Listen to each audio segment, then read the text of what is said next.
My name is Brooke Lawson, and I'm 28. Last Tuesday night, I was standing over a pot of pasta like it was the most normal thing in the world.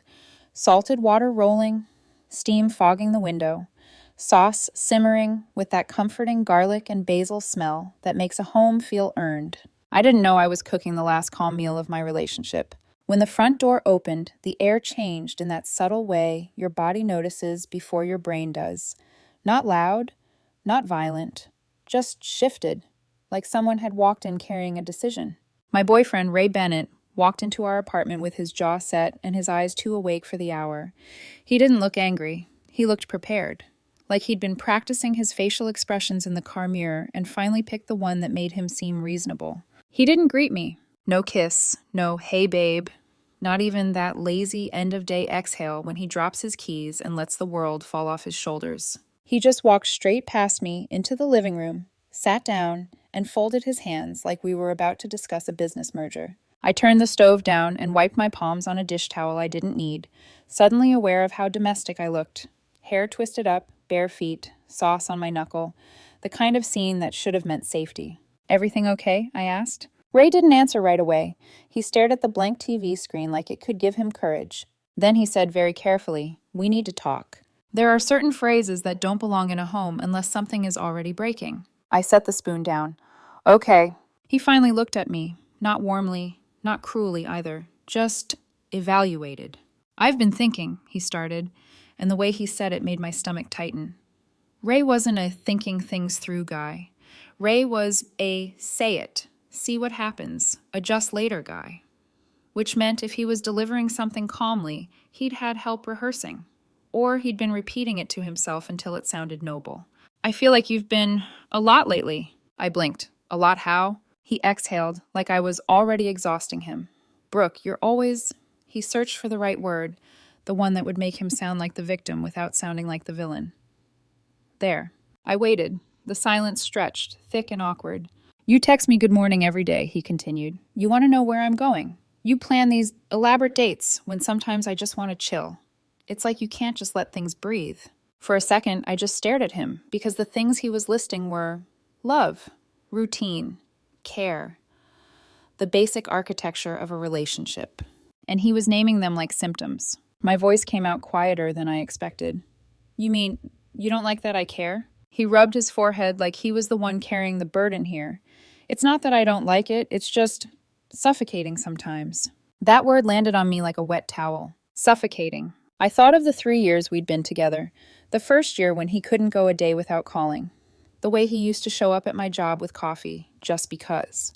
The way he once told me, laughing, that he loved how I made him feel like someone was finally on his team. Now apparently I was the problem for staying on it. "I'm not trying to control you," I said carefully. "I know," he answered quickly, too quickly. "And that's why I'm saying this now, before it gets worse. I need more independence. Space." Space. I repeated it in my head like a foreign language. Because what he was describing wasn't space. It was a relationship where he got all the benefits of being loved and none of the responsibility of returning it. I looked past him at the hallway, at the framed photo from our beach trip last summer. Him holding my waist, me laughing into his shoulder. We looked so sure, like we'd solved something. "What exactly are you asking me to do?" I asked. Ray leaned forward, elbows on knees, voice softening like he was about to say something brave. "Just stop being so clingy." There it was, clingy. I felt heat rise in my chest, but it wasn't anger first. It was embarrassment. Because I flashed back to all the little moments I'd questioned myself. The times I'd asked, "Are we okay?" after he got distant. The times I'd tried to make things lighter with plans, new restaurant, weekend trip, movie night. Because I thought romance needed tending. All those efforts, and now he was labeling me like a stereotype. I swallowed. "So you want me to care less?" His mouth twitched, relieved that I'd said it for him. "I want you to relax. Let me breathe." I stared at him for a long beat. I could have fought. I could have cried. I could have begged him to remember who he was when he said he loved me. But something inside me, something tired and deeply insulted, went very still. "Okay," I said. Ray blinked. "Okay." "Message received," I told him, and my voice sounded calm enough to scare even me. "You want independence. Space. Less suffocating."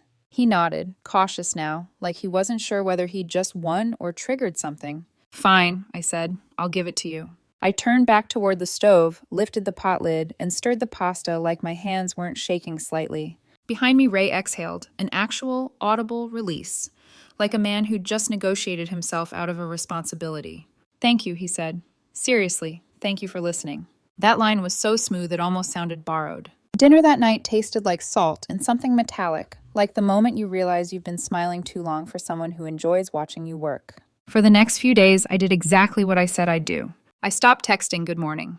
The first morning, my phone sat on the counter while I drank coffee, and my fingers twitched with the habit of him. But I didn't pick it up. I watched the minutes pass, like I was rewiring my own brain. Ray didn't text me either. Not until lunchtime. Busy day, he wrote. No question mark. No, how are you? Just a statement, like he was reporting to an invisible judge that he was allowed to have a life. Hope it goes well, I replied. That was it. When he came home that night, he looked lighter, less watched, less accountable.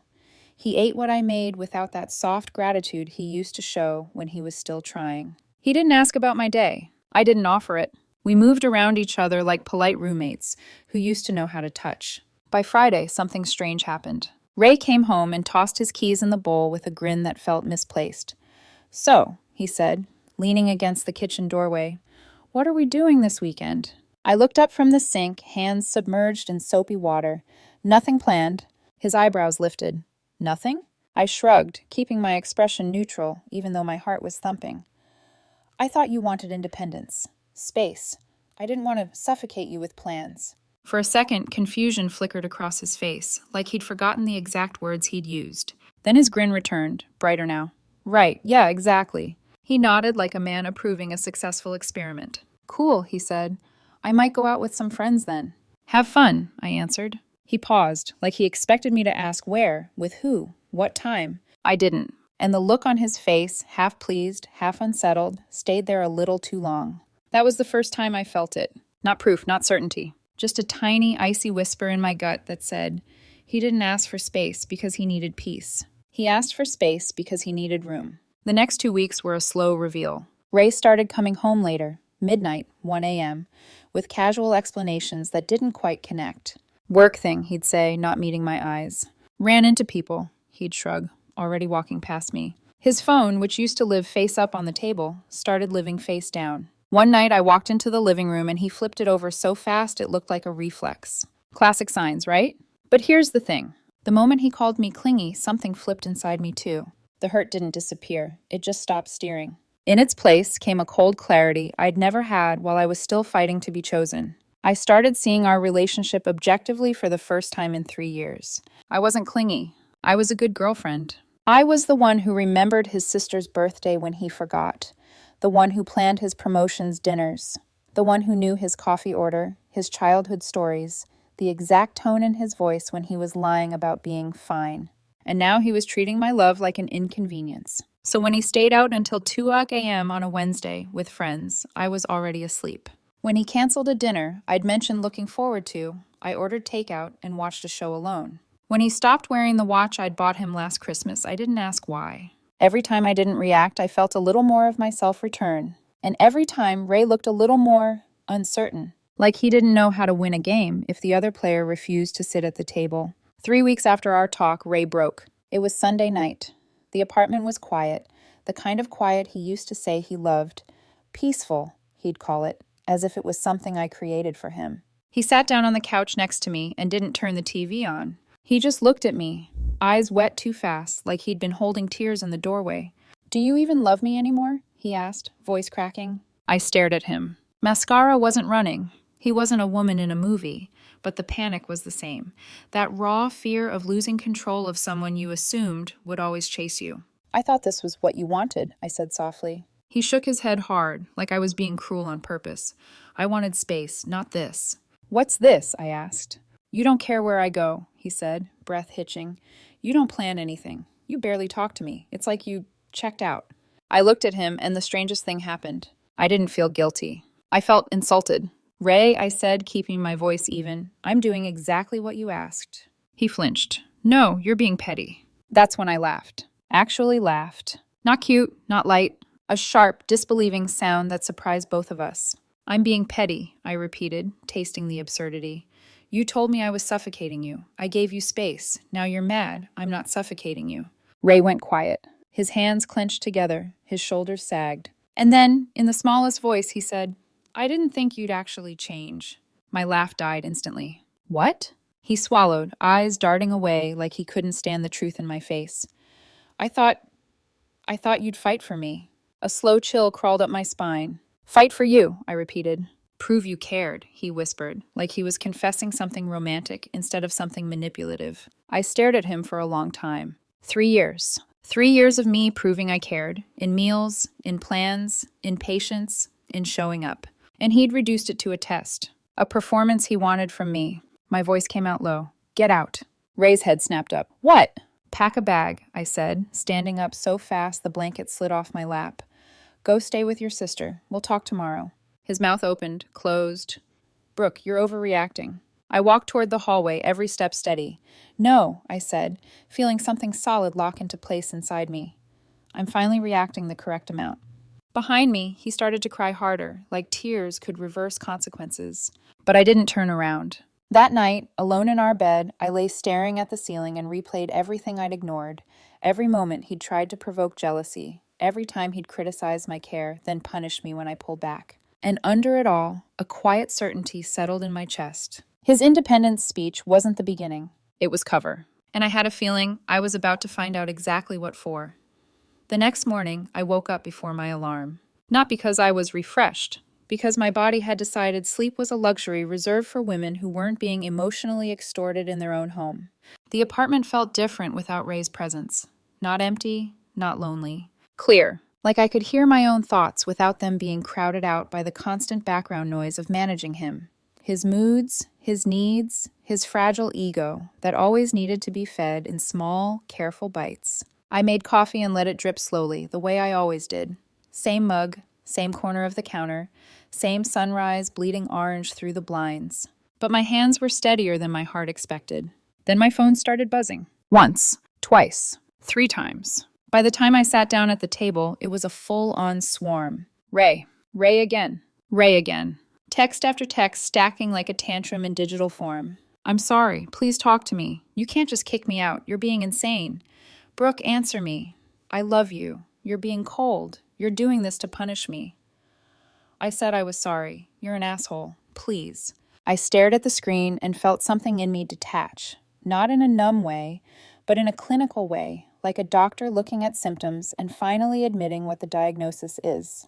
When Ray wanted attention, he demanded it like oxygen. When I asked for respect, he treated it like a hobby. I let the messages pile up.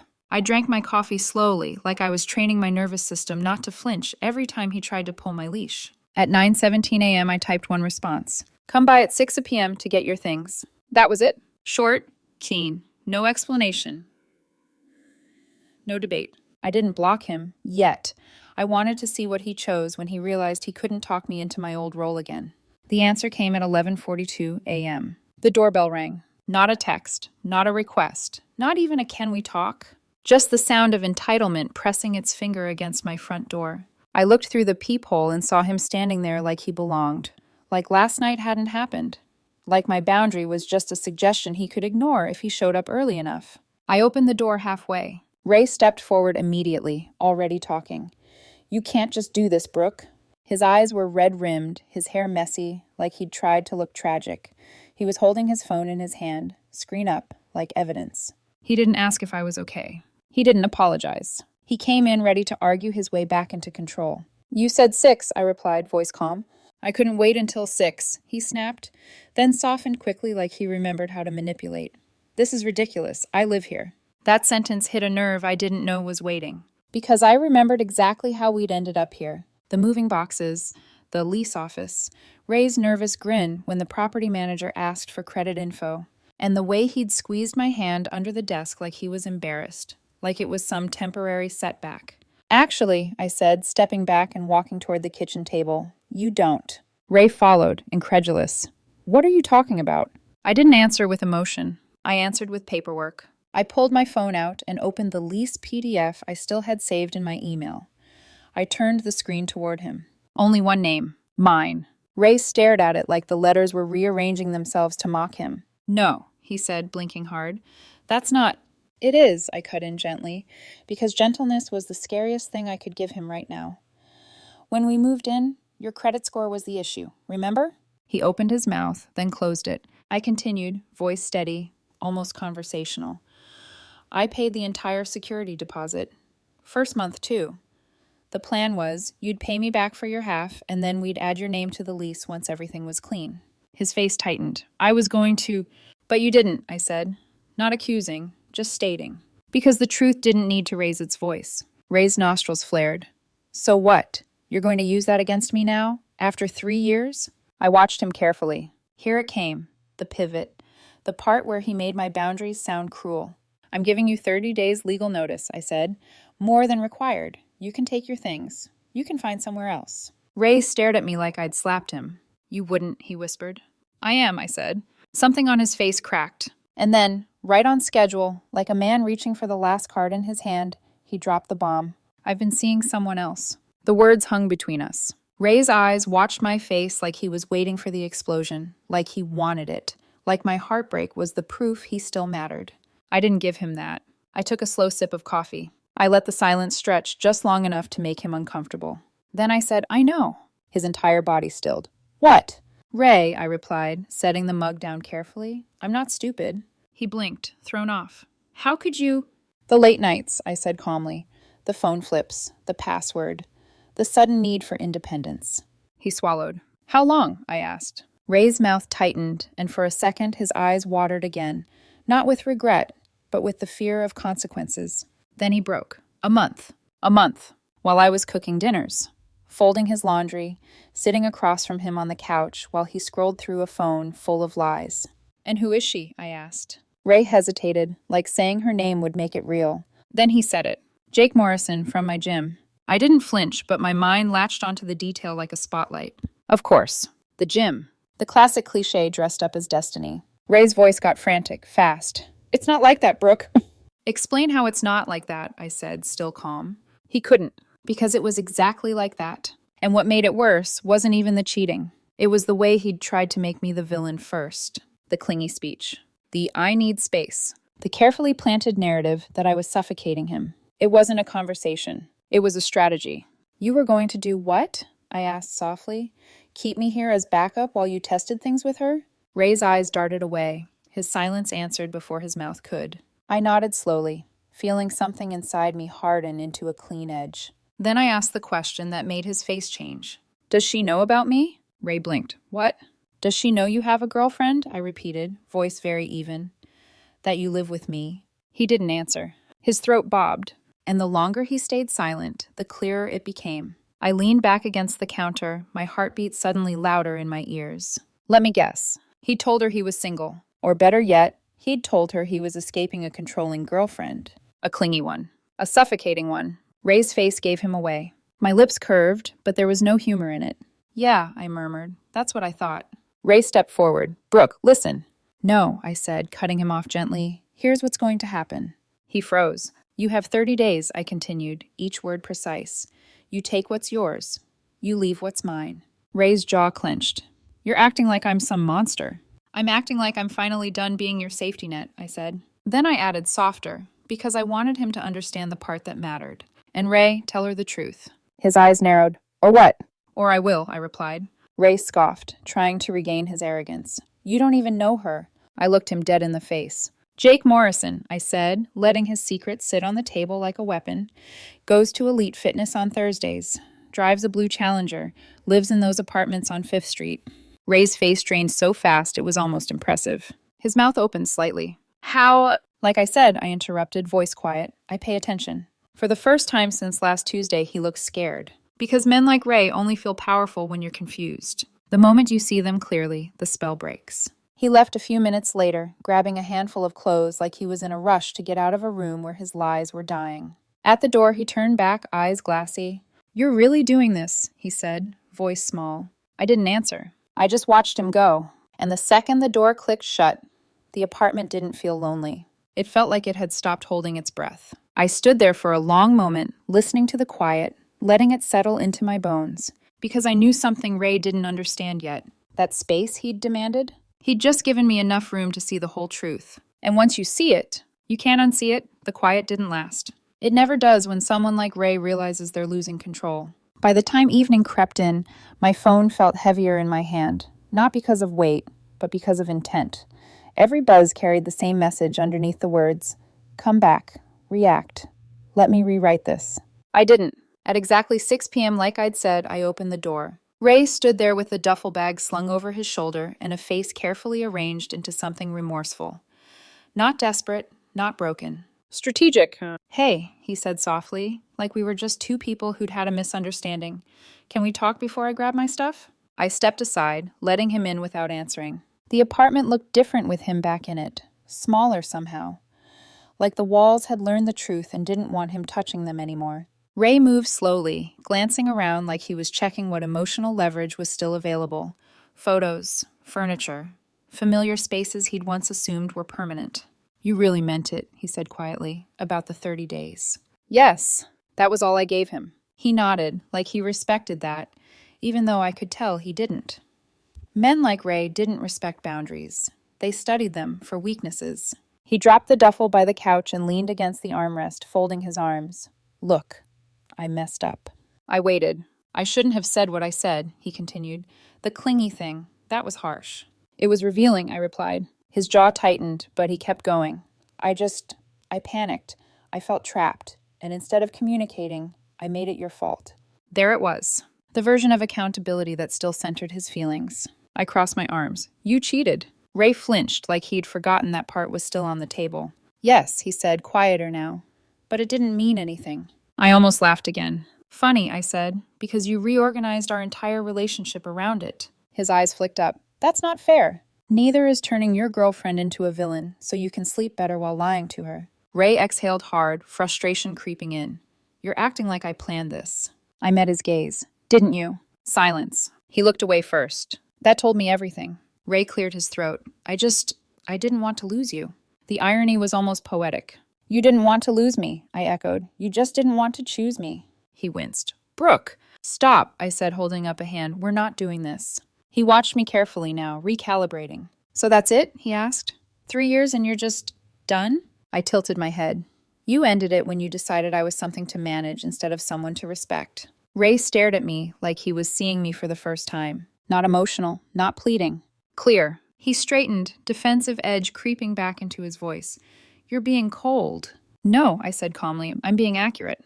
That's when his tone shifted. "Do you know what she thinks of you?" he asked suddenly. There it was. The dig. I didn't bite. "I don't care." "She thinks you're controlling," he said anyway, watching my face closely. "She thinks you're intense, overbearing." I smiled faintly. "Of course she does," I replied. "That's the story you needed her to believe." Ray bristled. "You don't know that." "I do," I said, "because it's the same story you tried to make me believe about myself." He scoffed, pacing now. "You always do this. Turn everything into some psychological breakdown." "No," I said. "I just stopped letting you gaslight me." That word landed hard. Ray stopped pacing. "That's not what this is." "It is," I said quietly. "And the fact that you're more upset about being exposed than about hurting me proves it." His mouth opened, then closed. For a second, I thought he might actually sit with it. But Ray didn't do reflection. He did deflection. "So what?" he snapped. "You're just going to kick me out and move on like I meant nothing?" I looked at him, really looked at him. At the man who'd called my love suffocating. Who'd asked for space so he could lie easier. Who'd cried when I stopped chasing him. "You meant something," I said. "You just didn't deserve the version of me you got." That shut him up. He grabbed his bag, jaw clenched. "You'll regret this." Maybe once those words would have shaken me. Now they just sounded like habit. "Make sure you take only what's yours," I said as he headed down the hall. "I'll be packing the rest tomorrow." He paused in the doorway of the bedroom, back to me. "You know, she understands me." I smiled again, softer this time. "Give it a few weeks," I said. "You'll tell her the same things you told me." He turned, anger flashing. "You think you know everything." "No," I replied. "I just know your pattern." Ray stormed out with his bag, slamming the door behind him hard enough to rattle the frame. The silence afterward felt earned. I sat down on the couch and let myself breathe for the first time all day. I didn't cry, not because I wasn't hurt, but because the hurt had finally stopped being confusing. Later that night, my phone buzzed again. An Instagram DM from a woman I didn't know. Hey, this is awkward, but I think we need to talk. Her profile picture showed a confident smile, athletic, polished, someone who hadn't yet realized she'd been cast as a plot device in someone else's story. My stomach dropped, not with fear, but with recognition. This was it. The truth had found its way to the surface. I stared at the message for a long moment. Then I typed back. I agree. Because if Ray had spent weeks rewriting reality, I was about to put the original version back where it belonged. We met 2 days later. A coffee shop halfway between my apartment and the gym Ray went to. The kind of place that tried too hard to feel neutral. White walls, blonde wood, plants that were definitely fake, as if atmosphere alone could prevent confrontation. She was already there when I arrived, sitting straight, hands wrapped tightly around a paper cup like it might steady her. She stood when she saw me. "Brooke?" she asked. I nodded. "You must be Lena." Her eyes flickered, surprise maybe, or guilt. She hadn't expected me to know her name. "Yeah," she said, exhaling. "Thanks for coming." We sat. Up close, Lena looked normal. Not a villain, not smug, just uncomfortable. Embarrassed in the way people get when they realize they've been standing on the wrong side of a lie. She didn't waste time. "He told me he was single," she said immediately, words tumbling out. "I swear, I don't mess with taken men. That's not who I am." I believed her, because real cheaters don't lead with fear. They lead with defense. "I know," I said. She blinked. "You do?" "Yes," Lena swallowed. "Then why?" "Because he's very good at telling stories where he's the victim," I said calmly, "and very bad at expecting those stories to collide." Her jaw tightened. "He said you were controlling." There it was. I nodded. "Of course he did." She frowned. "You're not yelling." "No," I said. "I'm done being emotional about facts." Lena hesitated, then reached into her bag and pulled out her phone. "He told me you didn't let him go out, that you checked his phone, that I was suffocating him," I finished. Her eyes widened. "He used that word with you too?" I smiled without humor. "More than once." We compared timelines, dates, messages, his late nights, my quiet ones. Every overlap hit like a bruise you don't feel until you press it. "I feel sick," Lena muttered finally, rubbing her temples. I had no idea. "I know," I said. She looked up sharply. "How can you be so calm?" I thought about that. "Because once you realize someone needed you confused to keep control," I said, "clarity feels like relief." She nodded slowly. Then she said, "There's something else." My chest tightened. "Okay." "He's been staying with me on and off," she admitted, "bringing stuff over, clothes, electronics." I froze. "What kind of electronics?" Lena frowned. "An iPad, a Nintendo Switch, a camera." My stomach dropped. "Those were mine." "I bought those," I said quietly. Her face went pale. "He said they were his." "Of course he did." Anger flared. Not wild, not explosive, sharp, controlled. "Please don't let him take anything else," I said. "They're mine." Lena nodded immediately. "I won't. I promise." We sat there in silence for a moment, two women stitched together by the same man's lies. Finally, she spoke. "I kicked him out last night." "That surprised me." "He showed up crying," she continued, "said his crazy ex was illegally evicting him." I didn't react. "I asked to see proof," she said. "He couldn't show me anything." I nodded. "Because it doesn't exist." She looked at me, shame heavy in her eyes. "I'm sorry." "For what?" I asked gently. "For believing him." I shook my head. "He trained you to." We exchanged numbers, not as friends, not as allies forever, just as two people temporarily aligned against the same mess. That night Ray called me. From Lena's phone. "What did you tell her?" he snapped the second I answered. "The truth," I replied. He scoffed. "She's barely talking to me." "Good." "You showed her things," he accused. "You made me look like a liar." "You did that yourself," I said. "I just stopped protecting you from the consequences." "It wasn't like that," he insisted. "It's complicated." "It really isn't." He hung up. 20 minutes later, Lena texted me. "He tried to take the electronics. I stopped him. He wasn't happy." I replied, "Thank you." The next morning, I woke up to something I hadn't expected. A Facebook notification. Ray's sister Emily had tagged me in a post. "Can someone explain why my brother showed up at my place at 1 a.m. with garbage bags full of clothes, talking about two different women ruining his life? Because I'm confused." I stared at the screen. Then I screenshot it. Because something told me this wasn't just about a breakup anymore. It was about a pattern. And patterns don't stay hidden once the people covering for them stop doing the work. Ray spiraled fast after that. The kind of spiral that happens when someone realizes their usual tricks aren't landing, and instead of adjusting, they double down. Emily's post disappeared within an hour, but not before it did what it needed to do. People had seen it. People had asked questions. People had started connecting dots Ray had spent years carefully keeping separate. My phone lit up again. Not from Ray this time. From Emily. Can we talk? Privately. I stared at the message for a long moment. Then I replied, sure. We met that afternoon at a small cafe near her office. Emily looked exhausted in the way only long-term emotional cleanup can exhaust someone. Dark circles, tense shoulders, coffee already half gone when I arrived. She didn't waste time pretending this was casual. This isn't the first time, she said quietly. I sat down, hands wrapped around my cup. What isn't? She sighed and rubbed in her forehead. What Ray did to you, the whole independence speech, cheating, victim narrative. My chest tightened. Explain. Emily pulled out her phone and scrolled, then turned it toward me. Text messages. Old ones. Dated 2 years ago. Conversations between her and Ray, complaints, justifications, dramatic retellings of fights with an ex I'd never heard of. Same language. Same pattern. She's too intense. She doesn't trust me. I need space to figure myself out. I didn't cheat. I just connected with someone who understands me. I felt something bitter rise in my throat. She tried to warn me, Emily continued. The one before you. Her name was Claire. I looked up sharply. She warned you? Emily nodded. Subtly. Said Ray had a habit of rewriting history when he got bored. I didn't really listen. He was my brother. I wanted to believe he'd grown. She let out a humorless laugh. You were good to him, Brooke. Better than anyone he's ever been with. I really thought this time would be different. Why didn't you tell me? I asked, not accusing, just needing to understand.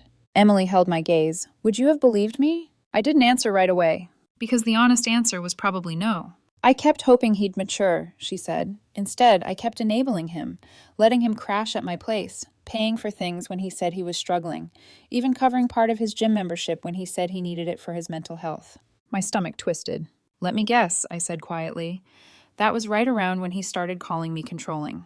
Emily nodded slowly. Yeah, around the time a guy at his work started flirting with him. That one didn't pan out, so he moved on to Lena. It felt like watching a machine I hadn't known existed. Gears turning, predictable, efficient, destructive. How many times? I asked. Emily exhaled. At least 3, that I know of. The silence between us was heavy, but not hostile. I'm telling you this now, she said finally, because I'm done cleaning up after him. And because he's already telling people you emotionally abused him. There it was. The threat I'd been waiting for. I figured, I said calmly. Emily's eyes widened slightly. You're not shocked. No, I replied, just disappointed he's that consistent. She looked relieved and ashamed. I'm sorry for not stopping him sooner.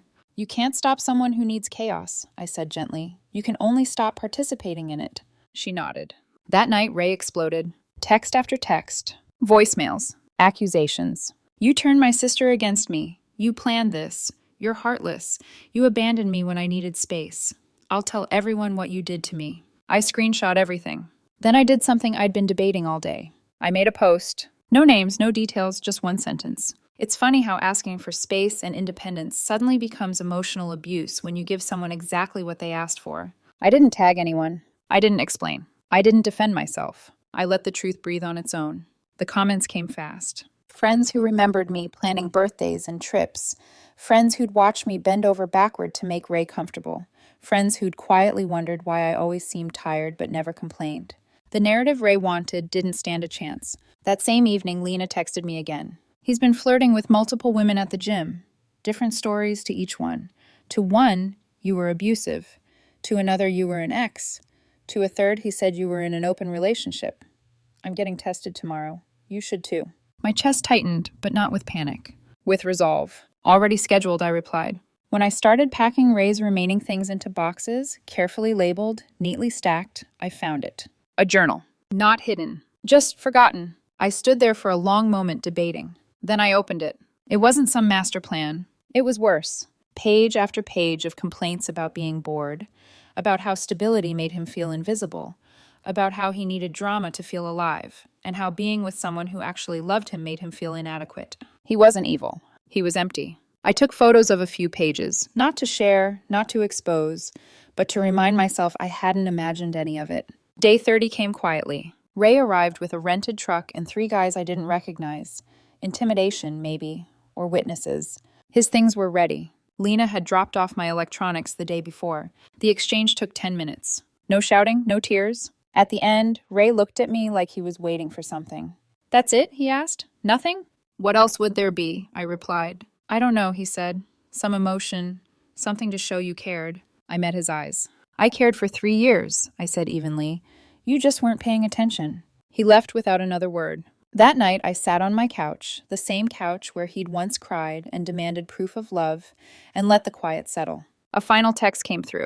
"You'll regret this when you're alone forever." I set my phone down. Maybe I would be alone for a while, but at least I'd be alone on my own terms. And that felt like peace. I poured myself a drink that night. Not a dramatic one. No shaking hands. No soundtrack-worthy breakdown. Just a quiet glass of scotch I'd bought months ago and never opened because Ray didn't like the smell. I sat on my couch, the same one he'd cried on, accused me on, begged on, and let the quiet stretch without trying to fill it. For the first time in years, the silence didn't feel like punishment. It felt earned. I thought about his last message. "You'll regret this when you're alone forever." I rolled the words around in my head, tasting them without letting them cut. Would I regret it? Regret choosing peace over chaos? Regret not spending another 3 years proving my worth to someone who needed constant validation from strangers? Regret no longer cooking dinners for a man who was texting other women under the table? If that was regret, it sounded a lot like freedom. The next few weeks were strange in the way healing always is. Quiet, but not empty. I changed my routines, not out of spite, but because I could. I switched gyms, not to avoid Ray, but because I didn't want to breathe recycled air from a place where I'd once felt watched instead of supported. I started cooking again. Elaborate meals, just for me. No timing it around someone else's schedule. No shrinking flavors because he wasn't that hungry. I booked a solo trip, nothing dramatic. Just a long weekend somewhere I'd always wanted to go, but he never did. Every choice felt small and revolutionary. Lena checked in once, then again a month later. Not as a friend exactly, more like someone confirming we'd both survived the same storm. She told me Ray had moved on quickly. New woman, new story. He told her he's never really been in a serious relationship, she said. I laughed. Not because it was funny, but because it was predictable. Emily checked in too. She told me she'd stopped covering for him, stopped explaining him, stopped softening the truth so other people could keep loving him comfortably. He says you turned everyone against him, she admitted. I shrugged. I didn't turn anyone against him. I just stepped out of the way. She paused, then said quietly, I wish I'd done that years ago. I wish she had too, but I didn't carry it.